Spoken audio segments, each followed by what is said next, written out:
Περιμένεις φίλους για κρασί και δεν ξέρεις πώς να το συνοδέψεις? Σου έχω τη λύση. Πάμε να δούμε μαζί πώς θα φτιάξεις αυτό το υπέροχο πλατό για να εντυπωσιάσεις. Το αγαπημένο μου κέρασμα όταν καλώ φίλους στο σπίτι είναι να φτιάχνω πλατό με διάφορα σνακ. Και όπως θα έχετε καταλάβει όσοι με ακολουθείτε καιρό, δίνω πάρα πολύ έμφαση στη διακόσμηση. Γι' αυτό το λόγο παρήγγειλα από ένα καινούριο site που βρήκα, dakriolive.com. Θα σας βάλω τα στοιχεία στην περιγραφή και στείλτε μου στο Instagram αν θέλετε να στείλω κάποιο link από τα προϊόντα. Πήρα λοιπόν ελαιόλαδο σε αυτή τη τέλεια συσκευασία, μέλι, χαβιάρι από μπαλσάμικο ροδιού.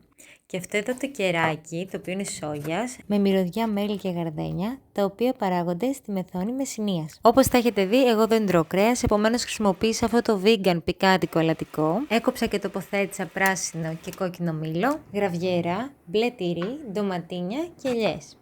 Θα προσθέσω και κριτσίνια 2 ειδών, καλαμποκιού και πολύσπορα, σταφύλια και καρύδια, και για το τελείωμα άφησα τα καινούργια μου προϊόντα, τα οποία θα δώσουν έξτρα γεύση και την πιο εντυπωσιακή πινελιά στο πλατό μου.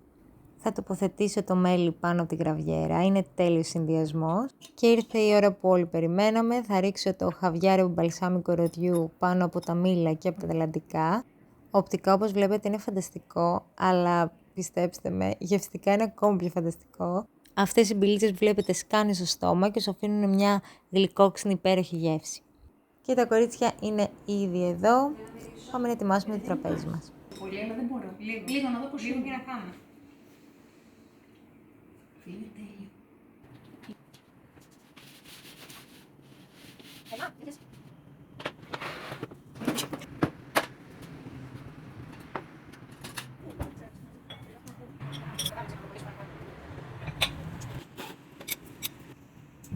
Ανάβω και το καινούριο μου κεράκι, το οποίο μύριζε και χωρίς να τα ανάψεις. Έλα, το έχεις.